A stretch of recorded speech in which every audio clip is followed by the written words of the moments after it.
Hello, ഞാൻ mind മാസ്റ്ററിയിലേക്ക് വന്നത് എങ്ങനെ? അതാണ് ഞാൻ ഇവിടെ ഷെയർ ചെയ്യുന്നത്. അപ്പോൾ തുടങ്ങിയാലോ? ഞാൻ ജനിച്ചതും വളർന്നതും ഒരു മിഡിൽ ക്ലാസ് ഫാമിലിയിലാണ്. എന്റെ വിവാഹം ഒരു 20 വയസ്സിൽ കഴിഞ്ഞു. വിവാഹം കഴിഞ്ഞ് ഞാൻ ആ വീട്ടിൽ ചെല്ലുമ്പോഴേ എനിക്ക് വളരെ മോശമായ അനുഭവങ്ങൾ എനിക്ക് അവിടെ നിന്ന് ലഭിച്ചത്. വളരെ മോശം എന്ന് പറഞ്ഞാൽ വളരെ മോശമായ അനുഭവങ്ങൾ. അങ്ങനെ അധികം താമസിക്കാതെ ഞാൻ എന്റെ വീട്ടിലേക്ക് തന്നെ വന്നു. പിന്നെ ഞാൻ നിന്നത് മുഴുവൻ എന്റെ വീട്ടിൽ തന്നെ. അപ്പം ഞാന് എന്റെ വിവാഹം കഴിയുമ്പം ഞാൻ BCA ഫൈനൽ ഇയർ എക്സാമിന് പഠിക്കുവാ. വിവാഹം കഴിഞ്ഞ് അധികം താമസിക്കാതെ തന്നെ എനിക്ക് മോളുണ്ടായി. അപ്പൊ മോളെ പ്രഗ്നന്റ് ആയിരിക്കുമ്പോഴാണ് ഞാൻ BCA ഫൈനൽ ഇയർ എക്സാം എഴുതുന്നതും ഞാൻ ഒരുവിധം നല്ല മാർക്കോടി പാസ്സാവുന്നത്. പിന്നെ എനിക്ക് ഒരു 2 വർഷത്തെ ഗ്യാപ്പ് വന്നു. 2 വർഷത്തെ ഗ്യാപ്പിന് ശേഷമാണ് ഞാൻ MCAക്ക് ജോയിൻ ചെയ്യുന്നത്. MCAക്ക് ഞാൻ ജോയിൻ ചെയ്തത് സ്റ്റാർസ് പുല്ലരിക്കുന്ന് കോളേജിലാണ് ഞാൻ MCAക്ക് ജോയിൻ ചെയ്തത്. പക്ഷെ MCAക്ക് ജോയിൻ ചെയ്തിട്ടും എനിക്കത് കണ്ടിന്യൂ ചെയ്യാൻ പറ്റിയില്ല. ഞാനത് ഡിസ്കണ്ടിന്യൂ ചെയ്തു. ഡിസ്കണ്ടിന്യൂ ചെയ്തതറിഞ്ഞ് എന്റെ ക്ലാസ് മെന്റർ എന്നെ തിരിച്ചു വിളിച്ചു. അപ്പൊ ഏകദേശം 20-25 ദിവസം ഞാൻ ക്ലാസ്സിൽ പോയിട്ടില്ല. ടീച്ചർ എന്നെ തിരിച്ചു വിളിച്ചു. ഞാൻ വീണ്ടും എന്ത് ചെയ്തു? MCAക്ക് റീജോയിൻ ചെയ്തു. MCAക്ക് റീജോയിൻ ചെയ്തതിന് ശേഷം ഞാന് ഇടയ്ക്കിടയ്ക്ക് ഓട്ടോ സജഷൻ പോലെ, ഇപ്പോഴാണ് അറിയുന്നത് ഓട്ടോ സജഷൻ ആണ്. ഓട്ടോ സജഷൻ പോലെ ഞാൻ കൊടുക്കുന്നുണ്ടായിരുന്നു. എനിക്ക് MCAക്ക് 75% പാസ്സാവണമെന്ന്. ഞാനിത് റിപ്പീറ്റ് ആയിട്ട് കൊടുക്കുന്നുണ്ടായിരുന്നു. പക്ഷെ ഓട്ടോ സജഷൻ കൊടുത്തെന്നും പറഞ്ഞ് ഞാൻ പഠിക്കാതിരുന്നില്ല. ഞാൻ നല്ല എഫേർട്ട് ഇട്ട് തന്നെ പഠിച്ചു. പക്ഷെ എനിക്ക് ഹാർഡ് വർക്ക് ചെയ്യാനുള്ള സമയമില്ല. ഞാൻ എന്ത് ചെയ്യുന്നറിയാമോ? ഞാൻ സ്മാർട്ട് വർക്കാ ചെയ്തത്. അതായത് ഞാൻ ഈ ഓട്ടോ സജഷൻ ഇങ്ങനെ കൊടുത്തത് കൊണ്ടാവാം, ഞാനൊരു മൊഡ്യൂൾ എടുക്കുമ്പം അല്ലെ ഒരു സബ്ജക്ട് എടുക്കുമ്പോഴത്തേക്കിന് എന്റെ ഉള്ളിൽ നിന്ന് ആരോ പറയും, ഈ ഒരു ഏരിയ ഫോക്കസ് ചെയ്യേ, ഈ ഒരു ഏരിയ ഫോക്കസ് ചെയ്താൽ നോക്കും. ഞാൻ എന്ത് ചെയ്യും? ആ ഒരു ഏരിയ ഫോക്കസ് ചെയ്യുകയും ചെയ്യും. ഞാൻ അത് നന്നായിട്ട് പഠിക്കും. എക്സാമിന് ചെല്ലുമ്പം അതായിരിക്കും ചോദിക്കുന്നത്. ഞാൻ നല്ല മാർക്കോടുകൂടി തന്നെ ആ സബ്ജക്ട് പാസ്സാകുകയും ചെയ്യും. ഇങ്ങനെ ഞാൻ MCA ഫുൾ കണ്ടിന്യൂ ചെയ്തു. MCA ഞാൻ ഓൾറെഡി പറഞ്ഞല്ലോ, ഞാൻ നിൽക്കുന്നത് എന്റെ വീട്ടിലാണ്. ഇപ്പൊ ഞാൻ MCA ഞാൻ ആഗ്രഹിച്ച മാർക്കിൽ പാസ്സായി. ഞാൻ ഒരു 30-35 പവനോളം എന്ത് ചെയ്തു? മാനിഫെസ്റ്റ് ചെയ്തു. ഇപ്പം എന്റെ മനസ്സിലെ വിചാരം എന്ന് പറഞ്ഞാല് എന്റെ ലൈഫ് സ്റ്റേബിൾ ആയി. പിന്നെ എന്റെ ഏറ്റവും വലിയ ആഗ്രഹം എന്ന് പറഞ്ഞാല് എനിക്ക് എന്റെ നാട്ടിൽ തന്നെ നിൽക്കാം. എനിക്ക് നാട് വിട്ടു പോകുന്നതിനെ കുറിച്ച് ചിന്തിക്കാനേ പറ്റത്തില്ല.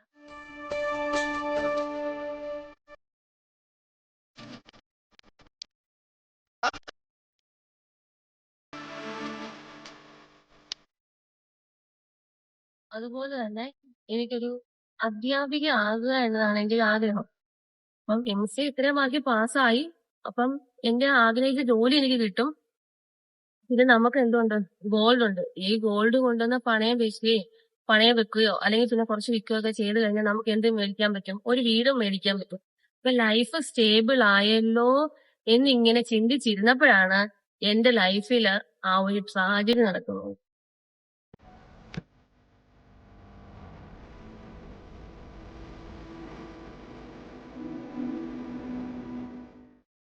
അങ്ങനെ 2021 ഡിസംബർ ആയപ്പോൾ ഞാൻ അറിയുവാണ് ഈ ഒരു വിസയും ഈ ഒരു ജോലിയും തട്ടിപ്പാണ് ഞാൻ അറിയുക. അപ്പൊ ഏകദേശം ഞാനൊരു 10 ലക്ഷം രൂപയോളം ഈ ജോലിക്ക് വേണ്ടിയിട്ട് മുടക്കി. ആ പൈസ ഞാൻ റെഡി ആക്കിയത് എന്റെ ഗോൾഡ് കംപ്ലീറ്റ് ഞാൻ കൊണ്ടുവന്ന് ബാങ്കിൽ പണയം വെക്കുകയും പിന്നെ കുറച്ചൊക്കെ കൊടുക്കുകയും ചെയ്തിട്ടാണ് ഞാൻ എന്ത് ചെയ്തത്? ഈ ക്യാഷ് കംപ്ലീറ്റ് ഞാൻ ഇവര് പറഞ്ഞ അക്കൗണ്ടിലേക്ക് അയച്ചു കൊടുത്തത്. അതിനുശേഷം ഞാൻ ഈ ക്യാഷ് കിട്ടാനായിട്ട് പല വഴി ശ്രമിച്ചു. ഈ ക്യാഷ് കിട്ടത്തില്ലെന്ന് എനിക്ക് 100% ഉറപ്പായി. ഇത് പോയത് എന്റെ ക്യാഷ് കംപ്ലീറ്റ് പോയി. അത് വല്ലാത്തൊരു സിറ്റുവേഷൻ. അത് എനിക്ക് നിങ്ങളോട് അതെങ്ങനെ പറഞ്ഞു തരണമെന്ന് അറിയത്തില്ല. അങ്ങനെ ഈ ക്യാഷ് പോയി. ഞാൻ പിന്നെ എന്റെ മോളെ ഞാൻ എന്റെ വീട്ടിൽ നിർത്തിയിട്ട് എന്റെ ഹസ്ബൻഡ് വർക്ക് ചെയ്യുന്നിടത്തേക്ക് ഞാൻ താമസം മാറി. എന്റെ ഹസ്ബൻഡ് വർക്ക് ചെയ്യുന്ന ആലപ്പുഴയിലാ. അന്നേരം 10 ലക്ഷം രൂപയ്ക്ക് ഗോൾഡ് പണയം വെച്ചിട്ടാണ് ഞാൻ ഈ ക്യാഷ് കൊടുക്കുന്നത്. ഈ 10 ലക്ഷം രൂപയ്ക്ക് ഒരു വർഷം എങ്ങനെ വെച്ചാലും 1 ലക്ഷത്തിന് മേളിൽ നമ്മൾ ബാങ്കിൽ ഇൻട്രസ്റ്റ് അടയ്ക്കണം. അതുപോലെ തന്നെ കൊച്ചിന്റെ ഫീസ് നമ്മൾ മാസം അടയ്ക്കണം. അപ്പൊ നമുക്ക് വേറെ കുറച്ച് കാര്യങ്ങൾ കൂടെ എന്ത് വേണം? പൈസ മാറ്റി വെക്കണം. അന്നേരം ഞാന് ആലപ്പുഴയിലേക്ക് ചെല്ലും. ആലപ്പുഴ ചെല്ലുമ്പോൾ ഞങ്ങൾക്ക് സ്വന്തമായിട്ട് ഒരു വീട് എടുക്കാനുള്ള ക്യാഷ് ഞങ്ങളുടെ കയ്യിൽ ഇല്ല. കാരണം അത്രയും ഞങ്ങള് ബിഗ് സീറോ ആയിപ്പോയി. എന്ത് ചെയ്യണോന്ന് അറിയത്തില്ല. അങ്ങനെ ഞാൻ കുറേ നാള് ഞാൻ ഒരു ലോഡ്ജിലാ താമസിച്ചത്. കുറച്ച് ദിവസങ്ങൾ ഞാൻ ലോഡ്ജിലാ താമസിച്ചത്. ആ ലോഡ്ജ് എന്ന് പറഞ്ഞാല് ഒരു മുറിയും ഒരു ബാത്റൂം മാത്രമേ ഉള്ളൂ. അങ്ങനെ കുറച്ച് ദിവസം ഞാൻ അവിടെ ഇങ്ങനെ കഴിഞ്ഞു. അത് കഴിഞ്ഞിട്ട് ഈ ലോഡ്ജിനോട് ചേർന്ന് വേറൊരു റൂമുണ്ട്. അവിടെ ഒരു കിച്ചണൂടെ ഉണ്ട്. അത് കിട്ടിയാ കൊള്ളായിരുന്നു. അപ്പം ആ ഒരു റൂം എടുക്കാൻ ഞങ്ങൾ തീരുമാനിച്ചു. പക്ഷെ ആ റൂം എടുക്കാനായിട്ടും നമ്മുടെ കയ്യിൽ പൈസ ഇല്ല.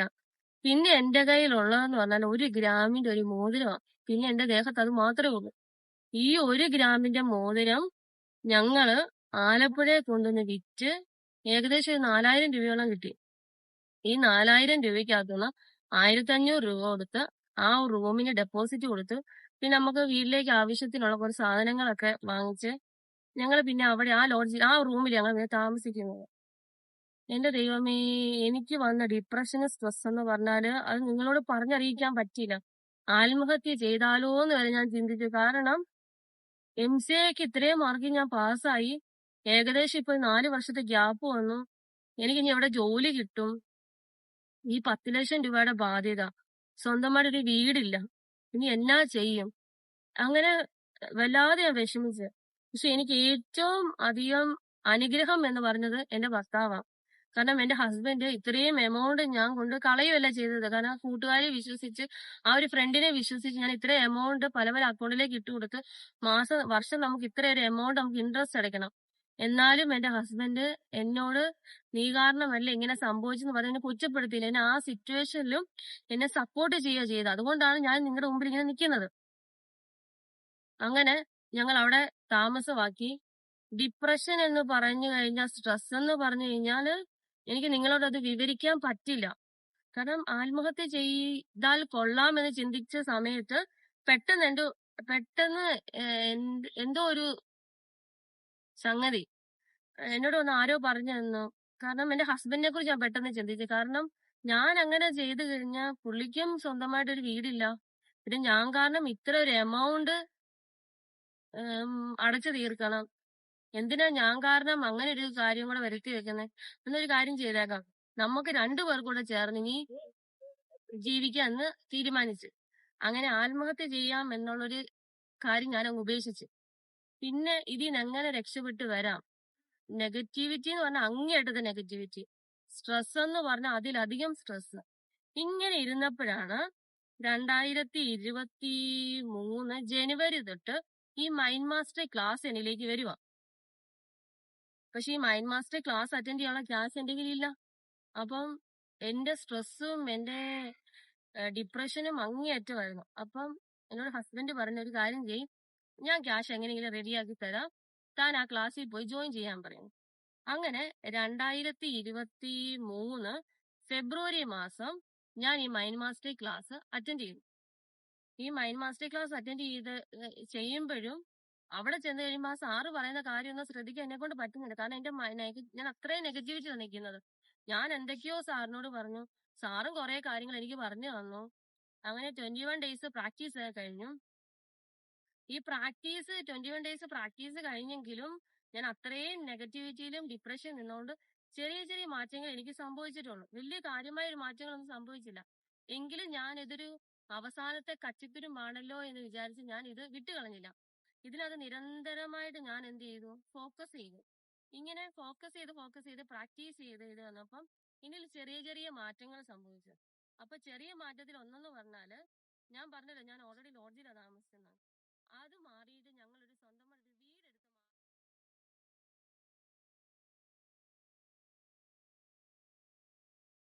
അന്നേരം മനസ്സിലായി എന്നിൽ എന്തൊക്കെയോ മാറ്റങ്ങൾ സംഭവിക്കുന്നുണ്ടോ. എന്നിട്ട് ഈ സാറ് തന്ന പ്രാക്ടീസും ഈ ടെക്നിക്കും എന്ത് ചെയ്യുന്നറിയാവോ, ഞാൻ എന്റേതായ രീതിക്ക് അങ്ങ് ക്രിയേറ്റ് ചെയ്തെടുത്തു. എനിക്ക് വേണ്ടിയിട്ട് തന്നെ ഞാൻ എന്ത് ചെയ്തു? ഡെവലപ്പ് ചെയ്തു. അതെനി ഭയങ്കര മാറ്റം ഉണ്ടാക്കിയത്. കാരണം ഞാൻ എനിക്ക് വേണ്ടി തന്നെ പ്രാക്ടീസ് എന്ത് ചെയ്തു? ഡെവലപ്പ് ചെയ്തു. അത് ഞാൻ എന്നിൽ തന്നെ എന്ത് ചെയ്തു?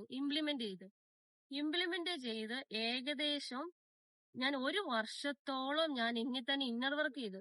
എന്റെ ഇന്നർ വർക്ക് എന്ന് പറഞ്ഞാല് നല്ല ഇന്നർ വർക്ക്, നല്ല എന്നാ പറയുന്നത്, മരണവെപ്രാളം എടുത്തിട്ടുള്ള ഇന്നർ വർക്ക്. അത്ര ഇന്നർ വർക്ക് ഞാൻ ചെയ്തിട്ടാണ് ഞാൻ ഈ ഒരു ഡിപ്രഷനിൽ നിന്ന് വെളിയിൽ വന്നത്. അങ്ങനെ 2024 ജൂലൈ ആയി. അപ്പൊ 2023 ഫെബ്രുവരി തൊട്ട് 2024 സെപ്റ്റംബർ വരെ ഞാൻ ഒരു രീതിയിലും വിട്ടുകൊടുക്കാതെ നല്ല രീതി ഇന്നർ വർക്ക് ചെയ്തു. ഇന്നർ വർക്ക് ചെയ്തതിന്റെ ഫലമായി എനിക്ക് എന്ത് സംഭവിച്ചെന്നറിയാവോ? 2024 ജൂലൈ 22-ാം തീയതി ഞാൻ ആഗ്രഹിച്ചതുപോലെയുള്ള ഒരു ജോലി എനിക്ക് മാനിഫെസ്റ്റ് ആയി. അതായത് എനിക്ക് ഫസ്റ്റ് ലഭിക്കുന്ന ജോലി എന്ന് പറഞ്ഞാല് ബേക്കർ കോളേജില് അസിസ്റ്റന്റ് പ്രൊഫസറായിട്ട് 2024 ജൂലൈ 22-ാം തീയതി എന്നെ അപ്പോയിന്റ്മെന്റ് ചെയ്തു. അതാണ് എന്റെ ആദ്യത്തെ സക്സസ് സ്റ്റോറി. അതിനുശേഷം എന്റെ പിന്നത്തെ ആഗ്രഹമായിരുന്നു ഞാൻ പഠിച്ച കോളേജിൽ തന്നെ എനിക്ക് ജോലിക്ക് കയറുക എന്നുള്ളത്.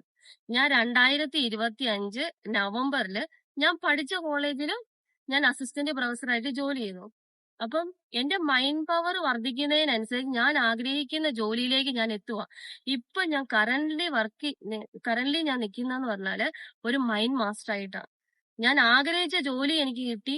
അതുകൂടാതെ തന്നെ വേറൊരു ഫീൽഡിലേക്ക് ഞാൻ എന്ത് ചെയ്തു, കാലെടുത്ത് വെച്ചു. ഇനി നെക്സ്റ്റ് സക്സസ് സ്റ്റോറി. ഞാൻ എന്ത് പറഞ്ഞ സങ്കടപ്പെട്ടത്? എനിക്ക് വീടില്ല എന്നും പറഞ്ഞാണ് ഞാൻ സങ്കടപ്പെട്ടത്. 2024 സെപ്റ്റംബറില് സെന്റിന് 4 ലക്ഷം രൂപ വരുന്ന നല്ല കണ്ണായ മുനിസിപ്പാലിറ്റി റോഡ് സൈഡിനോട് ചേർന്ന് എല്ലാവരും ആഗ്രഹിക്കുന്ന ഒരു സ്ഥലത്തിന് വേണ്ടിയിട്ട് ഞങ്ങൾ എന്ത് ചെയ്തു, അഡ്വാൻസ് കൊടുത്തു. 2025 ജനുവരിയില് ഞങ്ങള് ആ സ്ഥലം സ്വന്തമാക്കി. 2025 ചിങ്ങം 3-ന് ഞങ്ങൾ ഞങ്ങളുടെ വീടിന് വേണ്ടിയിട്ട് കല്ലിട്ടു. 2026 മാർച്ച് മാസം എന്റെ വീടിന്റെ പാൽകാച്ചലുണ്ടാവും. അങ്ങനെ ഞാൻ എന്ത് ചെയ്തു, എന്റെ വീടും മാനിഫെസ്റ്റ് ചെയ്തു. പിന്നെ ഞാൻ കരഞ്ഞോണ്ടിരുന്നത് മുഴുവനും എന്റെ ഗോൾഡ് മുഴുവനും ബാങ്കിൽ വെച്ചല്ലോ എന്ന് ഓർത്തിട്ടാണ്. ഏതാനും മാസങ്ങൾക്ക് മുമ്പ് ഞാൻ എത്ര രൂപയ്ക്കാണോ ബാങ്കിൽ പണയം വെച്ചത് ആ ഗോൾഡ് കംപ്ലീറ്റ് ഞാൻ എന്ത് ചെയ്തു, ബാങ്കിൽ നിന്ന് എടുത്തു. കേട്ടോ. അപ്പം അവനവന്റെ മൈൻഡിനെ ട്രെയിൻ ചെയ്യിപ്പിച്ച് അവനവന്റെ മൈൻഡ് എങ്ങനെയാണോ പ്രവർത്തിക്കുന്നത് മനസ്സിലാക്കി അതിന് കറക്റ്റായിട്ട് നമ്മൾ ട്രെയിൻ ചെയ്യിപ്പിച്ചാൽ നമ്മൾ ആഗ്രഹിക്കുന്ന ലൈഫ് നമുക്ക് എന്ത് ചെയ്യാൻ പറ്റും, ക്രിയേറ്റ് ചെയ്തെടുക്കാൻ